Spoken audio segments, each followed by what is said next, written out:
Asal-usul Pulau Sikantan, Sumatera Utara. Pulau Sumatera merupakan salah satu pulau terbesar di dunia. Di Indonesia, Pulau Sumatera merupakan pulau terbesar nomor 3 setelah Papua dan Kalimantan. Di Pulau Sumatera terdapat sebuah provinsi yang sebagian besar penduduknya merupakan suku Batak. Provinsi tersebut bernama Sumatera Utara yang beribu kota di Medan. Di Provinsi Sumatera Utara inilah terdapat sebuah kota yang bernama Labuhan Batu. Kota ini berada di kawasan pesisir timur Sumatera Utara. Di kota Labuhan Batu mengalir sebuah sungai yang bernama Sungai Barumun. Di tengah-tengah Sungai Barumun terdapat sebuah pulau yang dikenal dengan nama Pulau Kantan. Menurut cerita turun-temurun dari penduduk setempat, Pulau Kantan ini dulunya tidak ada. Suatu ketika terjadi sebuah peristiwa yang menyebabkan munculnya Pulau Kantan. Bagaimana kisah peristiwa tersebut? Mari kita simak bersama melalui cerita berikut ini. Pada zaman dahulu, Sungai Barumun mengalir dengan airnya yang jernih dan banyak ikannya. Di sebuah tepian sungai terdapat gubuk tua yang sudah reot.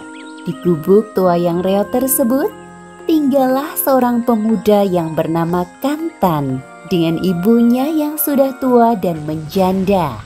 Ayah Kantan sudah sejak lama meninggal dunia. Kantan adalah seorang anak yang berbakti kepada ibunya. Dia kasihan melihat ibunya yang sudah tua harus bekerja keras untuk menghidupi keluarganya.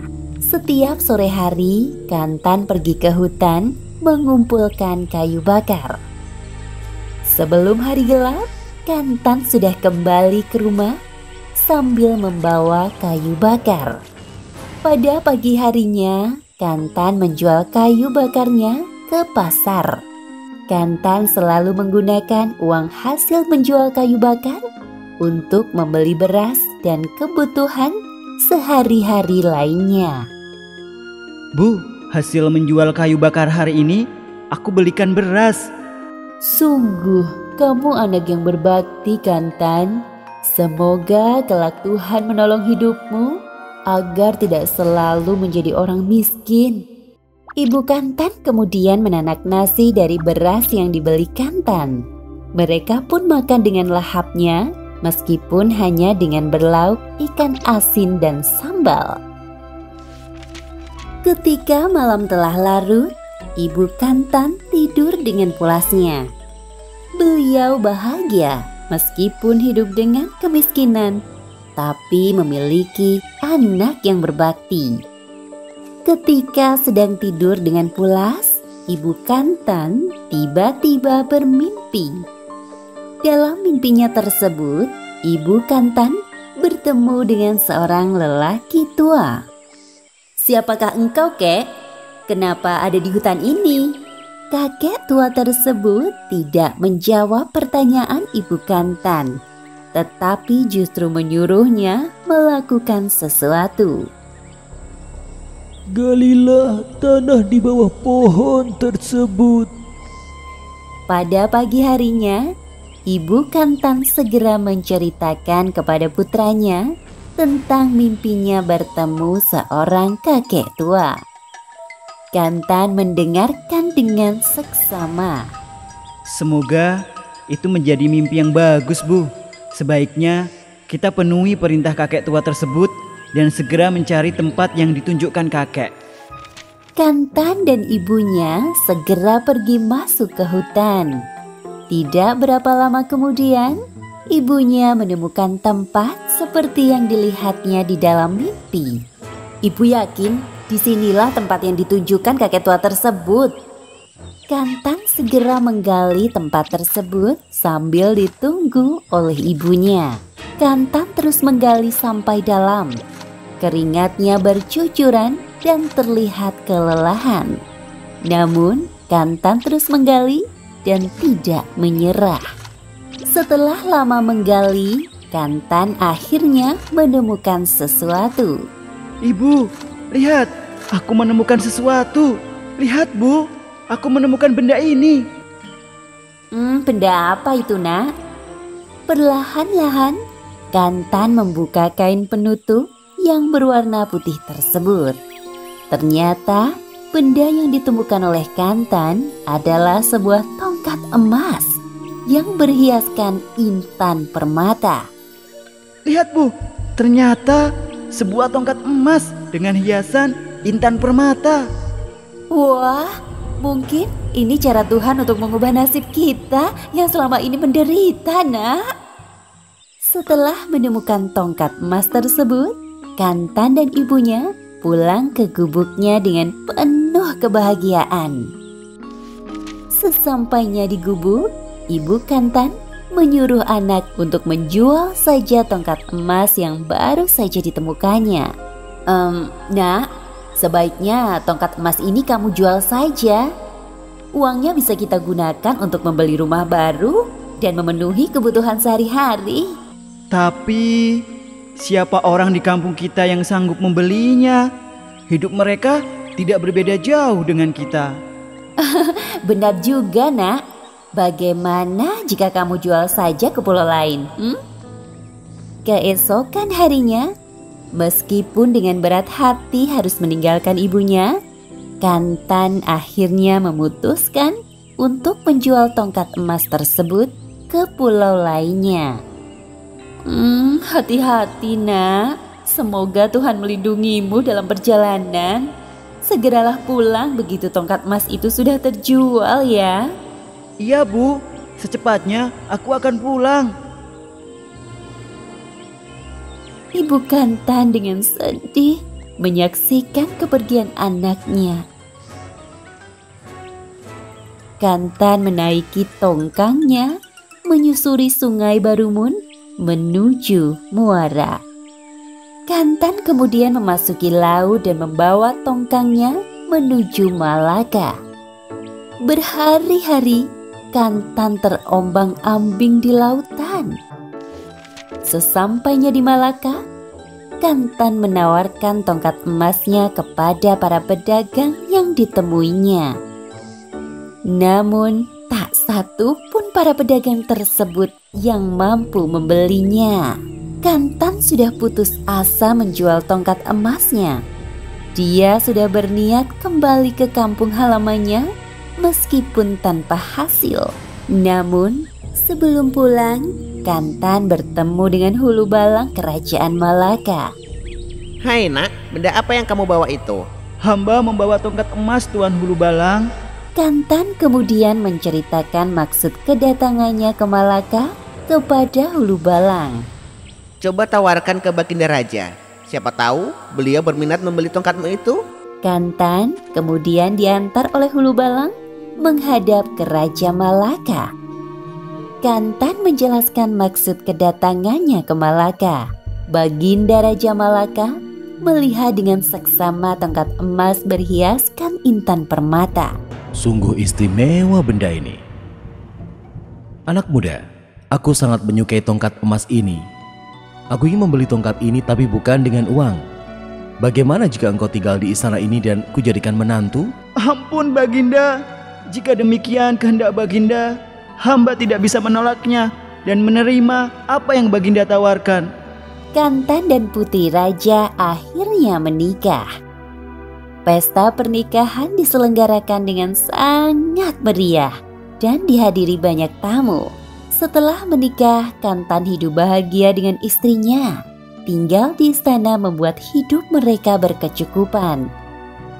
Sayangnya, Kantan yang telah hidup bahagia ini lupa dengan ibunya di kampung. Padahal istrinya juga seringkali mendesak Kantan untuk menemui ibunya. Suatu hari istri Kantan bertanya kepada suaminya tentang ibunya. "Kanda, kapan mengajak Adinda mengunjungi kampung halaman Kakanda? Adinda juga sangat ingin bertemu ibu Kakanda." Setelah berkali-kali didesak, akhirnya Kantan memenuhi permintaan istrinya. Akhirnya Kantan dan istrinya pun pergi ke kampung halaman Kantan untuk menemui ibunya. Sebuah kapal besar yang mewah merapat di pelabuhan Labuan Bilik, muara Sungai Barumun. Kehadiran kapal besar tersebut tentu saja mengundang perhatian penduduk yang tinggal di sekitar Labuan Bilik. Kantan dan istrinya pun turun dari anjungan kapal menuju pantai. Para penduduk berbondong-bondong datang melihat siapa gerangan yang datang. Hei, lihat, bukankah itu si Kantan? Wah, ternyata sekarang dia sudah menjadi orang istana. Segera saja para penduduk mengerumunin Kantan dan menyalaminya. Namun Kantan sudah berubah. Dari pemuda desa yang ramah menjadi manusia yang sombong. Kabar tentang kedatangan Kantan di Labuan Bilik segera terdengar oleh ibunya. Ibunya sungguh bahagia mendengar kedatangan Kantan. Dengan terburu-buru, Ibu Kantan mendayung sampan kecilnya menuju muara Sungai Barumun. Meskipun sudah sampai di Labuan Bilik, Kantan tidak kunjung menemui ibunya. Dia menunda-nunda waktu ketika istrinya mengajaknya untuk menemui ibunya. Tiba-tiba Kantan dikejutkan oleh suara perempuan tua memanggilnya. Kantan, Kantan, ini ibumu, nak.